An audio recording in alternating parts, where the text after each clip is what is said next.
Suruli falls போகிறது இவ்வளோ கஷ்டம்னு எங்களுக்கு தெரியாமல் போயிடுச்சு.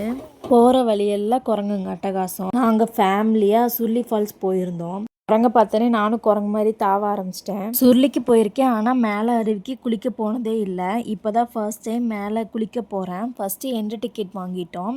பெரியவங்களுக்கு வந்து 30 ரூபா, சின்னவங்களுக்கு வந்து 20 ரூபா. அப்புறமா நடக்க ஆரம்பித்தோம். கிட்டத்தட்ட ஒரு 2 கிலோமீட்டர் நடந்திருப்போம். எல்லோரும் நடந்து போகிறாங்க, ஆனால் என்னால் தான் நடக்கவே முடியல. அப்புறமா ஒரு வழியாக ஃபால்ஸ் வந்துட்டோம். அப்புறம் இங்கேருந்து இங்கேயும் குரங்குங்க, ஆனால் ஜோடி ஜோடியாக இருந்தது. அது கூட ஒரு செல்ஃபி எடுத்துகிட்டு குளிக்க போயிட்டோம். அருவியை பார்த்தோன்னே செம்ம வைப்பாகி குளிப்பாட்டத்தையே போட ஆரம்பித்தோம். அந்த ஒரு நாள் no internet, no stress. But பச்சை பசேல்னு இருக்கிற இந்த காட்டு வழி பாதை, பறவைகள் சத்தம், அருவி கொட்டுற சத்தம், இதெல்லாம் ரொம்ப பீஸ்ஃபுல்லாகவும் ஹாப்பியாகவும் இருந்தது. நெக்ஸ்ட் இன்னொரு vlogல பார்க்கலாம். தொடர்ந்து இணைப்பில் இருங்கள். பாய்.